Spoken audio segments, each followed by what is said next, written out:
What's going on, everybody? This is Juan from the Yugioh coming to you today with my Dark Magician deck profile. I'm super happy that I finally built this deck. I've been holding off on it. Didn't really want to build it for a long time. Didn't think it was that good, but I was completely wrong, and I'm here to say that this deck is really good. It's not the best deck in the format, and probably never will be, but the support it has is really good, and it can definitely compete with meta. Not like win every single time, but it's not something you can count out. And the deck is really pretty, guys. So I'm really happy I could finally build this deck. All right, let's get into it. First off, we are going to start with the monster lineup. We run 2 copies of Dark Magician. No, I'm just kidding. We run 3 copies, but we only have 2 of the really sexy version, and we have the Arcanine. This one's pretty cool. I was gonna run the OG one, but I feel like everyone's seen that one, so might as well run the Arcanine. It's a really good card. The heart and soul of the deck, why the deck was made, pretty much, I guess you could say. Next, we run Triple Apprentice Illusion Girl. She's really good. She's like Rhoda. You can special summon her by discarding any card and then searching the boss guy over here. And pretty much that's all she does. And she's also like a pseudo honest. You can tribute her from hand or field to give her your Dark Magician, or I think Dark Spellcasters. 2000 attack, which is really strong. Next, we're gonna run the Rod. The Rod is really strong, guys. Like, this card can search for any spell or trap that has Dark Magician in its name. So it can search for Circle, Navi, Eternal Soul, pretty much anything you need. This card can search it. It's a really good card. It's staple 3 of all these are staple 3-0s. Next, we're running 2 of the Magician of Dark Illusion. This card's really good. It's considered Dark Magician on the field, only on the field. And then during your opponent's turn, if you activate a spell or trap card, except during the damage step, you can special summon this from your hand, and then it'll trigger Circle. Also, if you activate a spell or trap card while this card is face up on the field, except during the damage step, you can target a Dark Magician in your graveyard and special summon it. So, a Monster Reborn as well. It's a really good card. It's just a level 7, a dark, so you can use it with the lore, and it's really good. But it's not a good 3-of. Next, we run the 1 Dark Kaiju. Just the Dark Kaiju. It's a good main deck option. Sometimes if you're going first, you can use it with the lore, not have to worry about it. So it's never really dead. And if anything, if it's dead, I'm pretty sure your opponent's going to make a big board next turn, and you can have your Kaiju for it. Next, we run the 1 Spellbook of Prophecy for the Spellbook engine. And next, we're running 1 Gofu. That's it for the summonable monsters. Gofu is just really strong. 2 tokens, makes any link. Next, we're running double Ash Blossom and a single copy of Maxi. I would run 3 Ash Blossoms if I own 3 Ash Blossoms, but I do not. You can run Ogre, but the deck's already at 41. And you got to remember, this is Dark Magician, guys. It's an old deck. Has new support, but it still has vanilla monsters. So you kind of want to keep it as consistent as possible. So you don't really want to pay as many hand traps as you would in like meta decks and stuff like that, but you still got to have something to compete for the meta. And obviously Maxi's running every single deck in the whole world. Even if you're using Card of Demise or anything, you run Maxi. So Ash Blossom is just really good to compete with the meta, so you have to run it. I was considering running Joel and Lockbird because it is a spellcaster, but overall just Ash Blossom just deals with so many more problems, and it deals with it immediately, so you don't got to worry about giving your opponent that 1 ad. It's just, and if you know what to hit in certain situations, yeah, you'll never have to worry about it because Ash is really good as long as you're a good player. Next, we're running triple copies of Dark Magical Circle. Probably one of the best spell cards in the deck. Lets you look at the top 3 cards of your deck, stack your deck however you want it, and if it has a Dark Magician in the text, you can add it to your hand. Also, if you special summon a Dark Magician or normal summon a Dark Magician, you're able to banish a card on the field. Really amazing. This card is just by far one of the best cards in the deck. Next, we're running triple copies of Valor Darkness. This seems like kind of a lot, I know, but trust me, guys, in a deck that's so old and you're trying to draw, you need to get consistency. And yeah, Joel and Lockbird and really hurts, but Ash Blossom doesn't really hurt because we try to run so many maximum draw cards in this deck that won't hurt us as much. So that's why you run the 2 Magician of Dark Illusion. You can banish him off that. You can banish even 1 Dark Magician off that. You can banish the Dark Kaiju off this. You can banish anything. You can banish the Gofu if you really, really want to, if you like dead draw at turn 4. you can just get rid of this. And I love Allure. Pretty much every single dark deck, I pretty much try to make it a staple. So yeah, I really have to run 3 Allures. Next, we run 1 Magical Inheritance. You banish 2 spell cards from your graveyard and add any spell or trap card with Dark Magician in its name. So you can add Circle, Navi, Eternal Soul. You can just this card is pretty much like a Rhoda for the entire deck, and it's really awesome. Only a 1 of though, because it can only be activated once per turn, and you're trying to maximize on your plays. So you kind of don't want like 3 of these in your hand or 2 of these in your hand, and you're having to wait 2 whole turns just to search a card. So 1 is really good. You have so much draw power that you're gonna see. You're gonna see it sometime. We only run 1 Timaeus. Timaeus is really good. It's kind of like Maxi, like a Luxac card. If you draw it, you draw it. If you don't, you don't. But I don't want to rely on the fusions so much that I'm like playing 2 to 3 copies of this. And 1's really good. If you draw it, you can make the fusion guy, and he's really good, really strong. You have so much draw power that you're going to see this too. So either way, this card's just amazing. But yeah, I don't play it at 2 or 3 of. I really just like it at 1 of, and sometimes you just got to play it like that. Next, we run 2 Spellbook of Secrets. Searches Blue Boy, searches Knowledge, and Blue Boy and Knowledge search this. The whole engine searches itself. This says draw 2 cards, so yeah, we're gonna play it. And this says draw 2 cards, so we obviously gotta play it. Pot of Desire is best card, best draw card in the game, I think. Next, we run the board wipes to compete with the go in second, because this deck loves to go first, but obviously they're not gonna let us go first all the time. We're not going to win all the die rolls, so we got to have some situations to go second.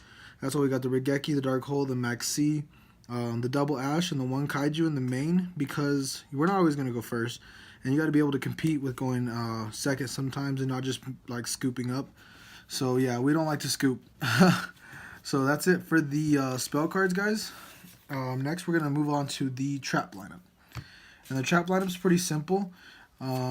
Triple navigation. Navigation's really, really powerful. I got 1 misprint. That's pretty cool. You're able to special summon a Dark Magician from your hand, and then a Dark Spellcaster level 7 from your deck. And that could be Apprentice Girl. That could be anything you want it to be. It could be the other Illusion guy. It could be another Dark Magician. Pretty much anything you want. And then if you control a Dark Magician, you can banish this from the graveyard and then negate a spell card or trap card, I think. Your opponent's activated. And it's really good. So if they try to MST you, you can just negate it, and then your Eternal Soul stays, and it's really good. That's why I try not to stress about making a fusion, because Navigation is just a really, really strong card. Next, we run, obviously, the Heart and Soul of the deck, Eternal Soul, 3 of, stable 3 of. I love this card a lot. It lets you respawn Dark Magicians every single turn, once on yours, once on your opponent's.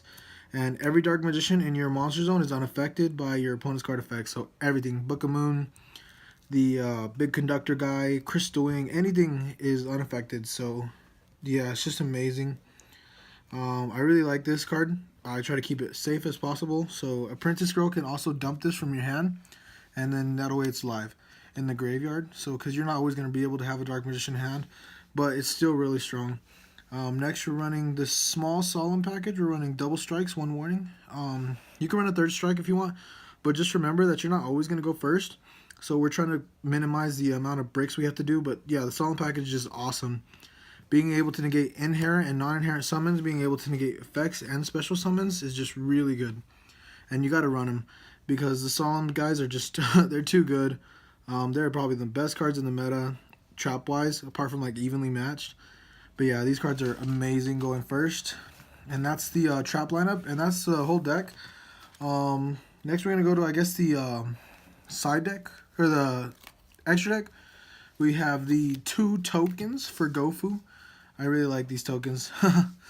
Next, we're going to go with the Dark Magician of Dragon Knight. We only run 1. We run 1 number 11 Big Eye, 1 Ebon Illusion, 1 Nurito Moral Leader, 1 Phantom Knight of Breaksword. We run 1 Missus and double Spiders. This is really good. And then we run the Omega, because we can make them like this with the Gofu. Or we can just use these to tribute off our Magicians with. Next, that's pretty much it that we can summon.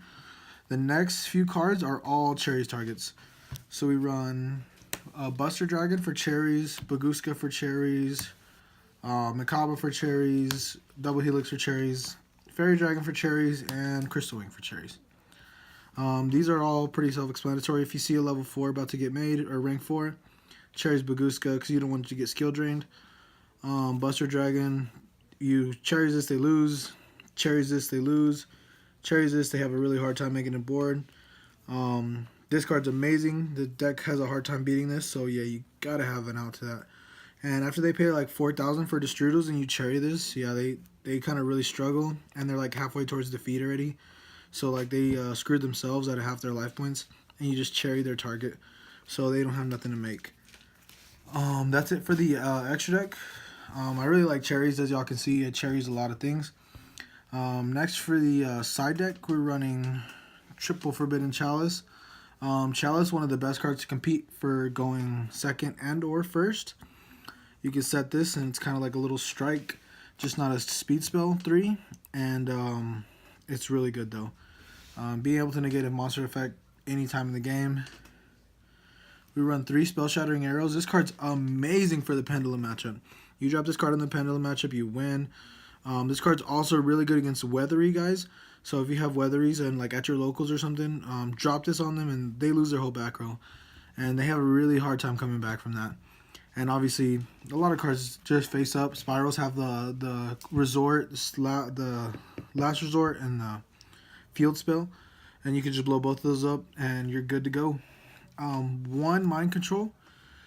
Best card in the game for making links. Steal a link, make a link.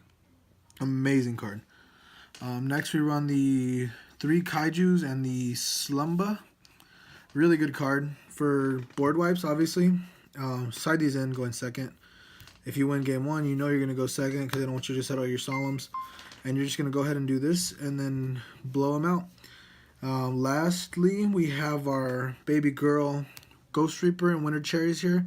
She's awesome, guys. Like, I don't know how I could play without cherries sometimes, like, because you cherries matchups going second and they lose. You can cherry so many things nowadays, and it's just like a blowout. We can also cherry the Omega, because like Lightsworn zombies like that try to like triple Omega or something like that. Just cherries Omega. So yeah, there's not very many Synchro 8s in this game that are really good anymore, so Omega's like one of the best ones, so you just cherries it. There's the Crystal Wings level 8, but yeah, clearly you'll see them about to make it. Has to have like pretty much the Wind Witches are the only way to make it, like really easily, so it's an easy cherry target for that too. Best card. So yeah, that's it for the side.